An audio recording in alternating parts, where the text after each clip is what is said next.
I would like to report that with much experimentation and quite a bit of help from Chad Capper, I have discovered where the audio issues were coming from.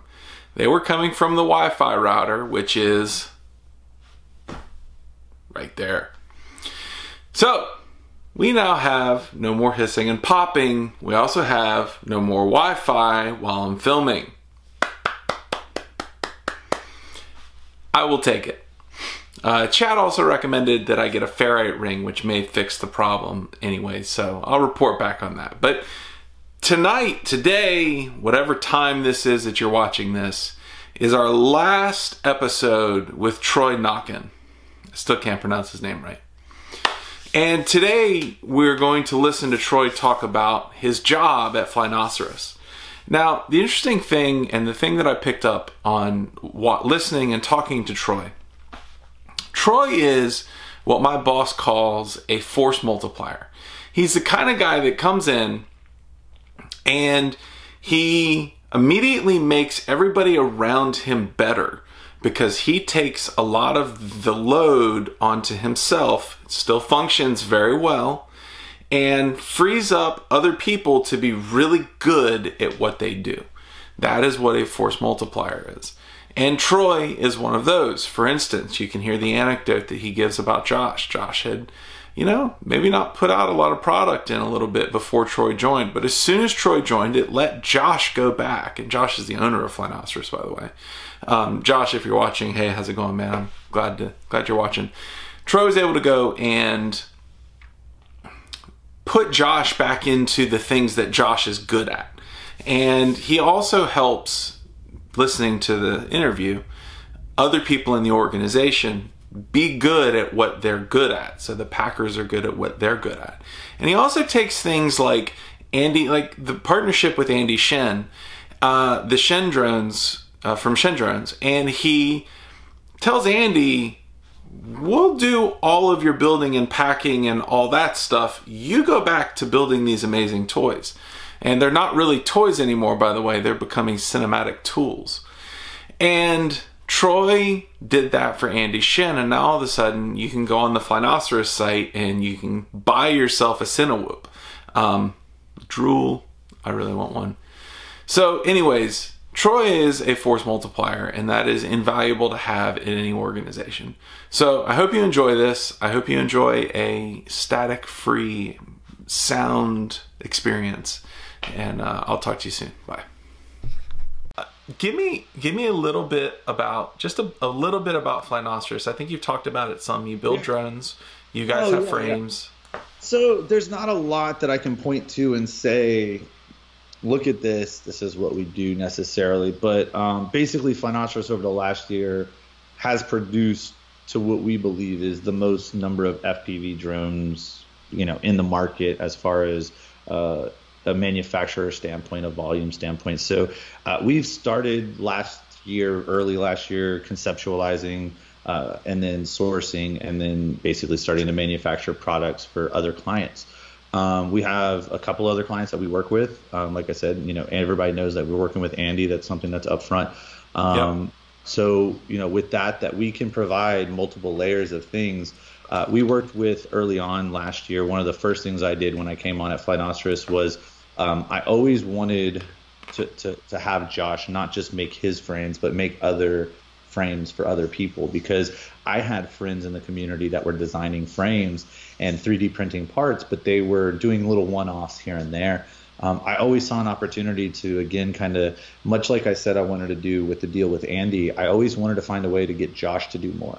So I wanted Josh to be able to continue to grow and design. So when we came together, a lot of the reason was I kind of asked him, I said, hey, what have you been doing? I haven't seen you do a lot. And he had told me how busy he was and why. And so that's when it kind of hit me. It was like, let me offer to help him so he can get back to doing what he needs to do and grow his brand and continue to do what he does. And so whenever, what we do is, we build frames, not only our own, obviously we design them and sell them, but we also can do a turnkey product for anyone that designs their own frame. So we have the Gankman multi-rotor, which is the Nemesis. It's a local pilot here. He designed it himself. we had it cut, we revised it with him. We get it manufactured whenever we need more of them. We do the packaging, we ship them out, we sell them. He gets a cut, we get a cut, and we do warranties on it, all that stuff. So it's basically a turnkey product for him that he designed that he can now make money off of and go continue to do his day-to-day life and job. Same thing, like I said, with Andy. We have other projects like in the backside that are not FPV related. We get contacted for one-off custom jobs. We were recently contacted by an ad agency out of California looking to work with a big company to do a very different one-off kind of flying thing. Again, can't say much about that, but we do that. We work with some engineers at the local UT engineering school, as well as some other schools and some other engineers, and constantly kind of pushing the boundaries of what technology is kind of coming up. One of the big things that we're focused on this year is the kind of creating tools. Cinema tools is the first area that we're going to kind of touch in. It's why we went with going with Andy and the Squirt.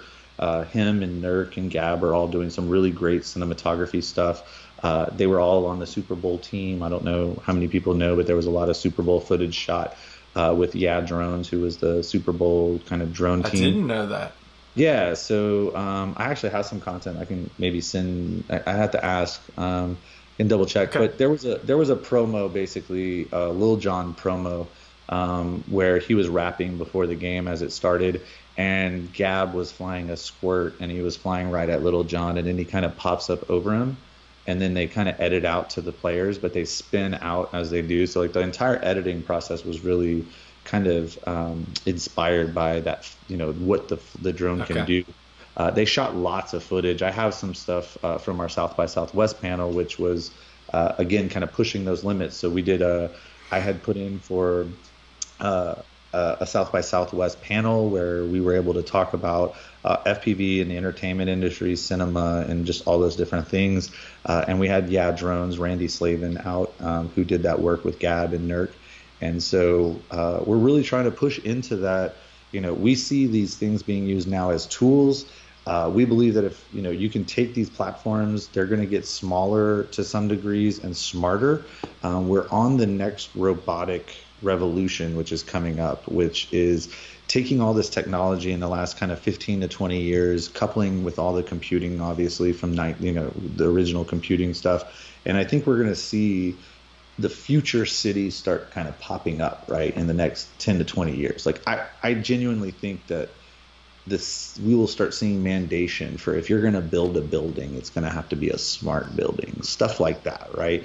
So as we start moving into that technological, robotic, AI, kind of everything has a sensor and everything's talking world, we're going to have to do the same with whatever we're flying, I think, whether it's regulation or whether it's just to make something a tool. So cinema tools, and then, imagining taking sensors and basically DJI aircrafts can do inspections, or these, different rigs can do inspections for commercial work, but they're very broad scope. So I can buy a drone that can do a very large scope of different things, but I can't buy a drone right now that can be deployed and immediately go through a park and just do nothing but survey light poles. And so like go do yaw spins, light pole, right? Map the light pole with different cameras and different sensors, look at for different things, identify it, send that down, the information down, and basically someone could really do an inspection on an entire park full of light poles in a matter of a few minutes with a swarm of drones, really, right? So these are the types of things that they're not going to use off-the-shelf DJI products. These products have to be built. So we're working with different people and different companies and trying to figure out where we're going to sit in that next generation of drone technology market, because FPV is great and we love it and we're going to still be rooted in it. But we think that FPV is bigger than just a hobby. But we also think that the hobby is always going to be its own kind of an enigma, if you would, of its own kind of, God, dude, I love it. You're answering my questions before I get to them. I'm not trying to, but no, you're doing great. I can tell that you're passionate about this. You have thought a lot about it, and it's really awesome to hear. So I mean, that goes to what I do every day. Honestly, I wake up, I think about FPV from 8:30 to 5:30, or I think about the business. And then it's ancillary after that. Again, our conversation happened at what, like 7:30, 8 o'clock at night, but it was work to me. I mean, to some degrees, it wasn't, I didn't reach out to you going, this is work. Like, I'm going to make something happen for work. But it was, I wanted to know what you were up to, what you were doing, and just be like, yo, cool, because I can now connect dots. You know what I mean? I can now use you to help connect a dot maybe down the road. So that came off sounding really bad. I could use you. No. Somebody's gonna pick that apart, bro. That's the one. That's it. There's. I'm gonna use you. That's your Trump comment right there, man. A Trump comment. That's hilarious. Okay, so let me. This is where I really think you offer a perspective that not many people have, which is how healthy is the FPV industry. And I know it sounds like to me that Flynoceros, in whatever version you find it in right now, FPV is only a portion of that business, or you're fighting to make it only a portion of that business. So sorry. No, go ahead. No. So if you push ahead 2 years, how do you think the industry has changed? Like, and not necessarily in terms of there's this hardware, we've got that kind of frame, or I like who disappears, who shows up, who buys who. Because I think my personal perspective is, and I lived through the smartphone revolution, right? I was a mobile engineer for like 7-8 years, and I watched smartphones go from these crazy things to just mundane objects. And and a lot along the way, there was a lot of consolidation, a lot of players that left the field as a result of that.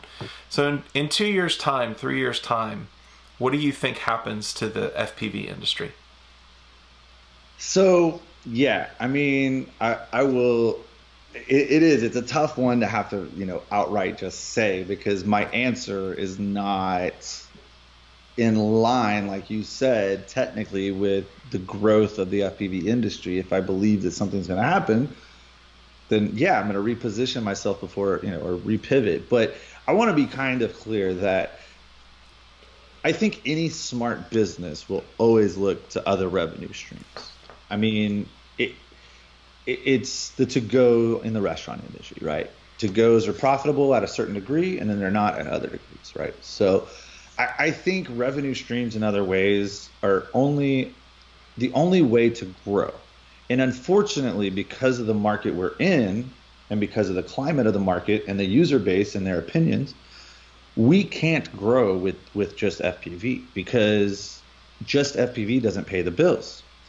I mean, we can do simple math, and I love to do the simple math just because it's so basic. But I mean, question what you would do for an hourly wage, and then say multiply times 4 times 5 days a week, and that's if we're not working 7, because people want us to ship on Saturdays and Sundays. And the math gets pretty quick to, and that's before having inventory. I mean, we're talking fully stocked, just one brand of just 20 of everything to build drones. Like, we're talking $20,000, $30,000, $40,000 worth of stuff. So, I get that people think that there's this big business, but unfortunately, it's just not. We can't sell stuff too high a price, because there's somebody's going to sell it lower, or somebody's going to complain. Now, that's where the other markets come in play, though, and I hope that people see this the right way and not the negative way. The negative perception of what I say is we think that the FPV market's not going to be there, so we're moving on. That's not the case. We want to continue to grow and foster the FPV community and push our products and do what we do to help create new things. But the only way to do that, unfortunately, and pay the bills for 8 employees that I currently have, where last year it was just Josh this time of year, I got to find some more work, right? So we have to do other things, but I think that the other things have always been being done. Josh was working with Samsung 2 years ago doing drones for them. I mean, we were doing different things at different times, And now it's just a matter of where do we see the industry? My personal, and this is my personal, when I'm at work, sure, I give my personal opinion of it. This is not the Flynoceros opinion. This is the Troy CheFPV. Been there, doing what I do, forecasting the market, analyzing, and honestly just projecting where we're going to be. I think the FPV scene is going to be totally different. I think the products that we fly will be different. I think, yes, regulation will be part of what what's going on. Do I think that it'll be people being harassed at parks for flying? No, because I think that we go back to the first thing I said. I think we will be flying very different products. I think to fly something in a park, it's going to be, well, let's look at the previous generations of things. A foam plane. Well, we're going to start seeing probably more foam or more destructible material products, right? So things that when they hit people and things, they break, they don't hurt. So that's something I think is logical. I don't know if it's going to be the reality, but in my brain, I see airspace as being managed. I see the only way to manage airspace is that things that aren't supposed to be there are very easily destroyed if they are impacted by something that should be, which then means that the thing that impacts it must meet a certain standard to be in the air and be very important. Those are very logical kind of deductions from the way that air traffic and safety have gone in the past. So I think that we can see that as this robotics revolution happens, we'll see ground-based stuff, we'll see air-based stuff, and we will be regulated to certain areas. We won't be harassed unless we're in the wrong place and the wrong person finds us, and you act the wrong way. But yeah, I mean, so what does that mean for us? I mean, it doesn't mean that I can't design a foam freaking drone. Like, yeah, let's go design it, right? So now back to the Flynoceros part is, yeah, I mean, wherever the market ends up, we're always going to help create and foster it. I think being on the forefront of wherever that change is going to be is important.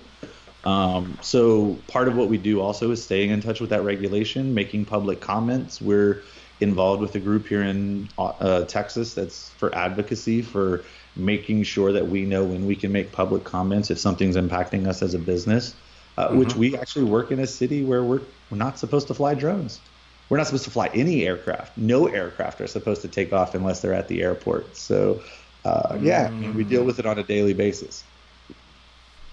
That is, thank you. That is probably the most insightful look I think I've gotten yet into, there's so much fear, uncertainty, and doubt, the FUD, about what the future holds. And, I certainly, I could pull a couple carbon fiber frames off the wall right now.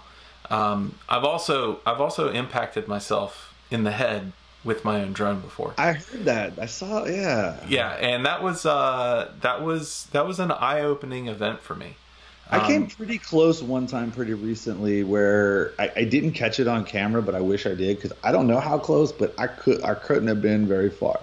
The thing about it was I am, to this day, I'm grateful that happened. I ended up with a small cut. It really was not a big deal. And the video is still on my Facebook page, or YouTube page. So you can go find it if you want to. I think I call it Headshot. But I realized, even though this thing was small, it was a 4-inch frame, it was 2,800 kV motors, I had already disarmed it. When it impacted me, it cut me, and luckily my eyes were protected by my goggles.